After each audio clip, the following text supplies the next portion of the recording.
Baho ah. Ikaw ba yun? May bad breath ka yata eh.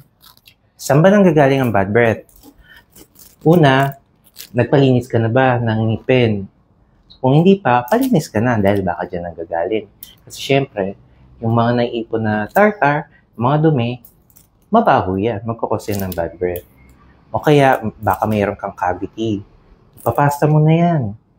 Naiipon kasi dyan yung dumi sa loob. O kaya naman, kung wala kang cavity, tapos kakaklining mo lang, pero may amoy pa din, baka nasa dila mo na yan. No? So, gumagamit ka ba nito? Tongue scraper. I-kiss-kiss mo lang dito sa dila mo para matanggal lahat ng mga germs dyan sa ano. Tapos, syempre, sabay mo ng mouthwash para talaga malinis.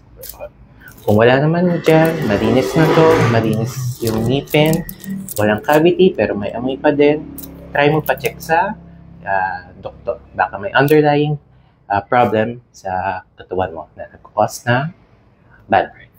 Okay? That's it. Bye-bye.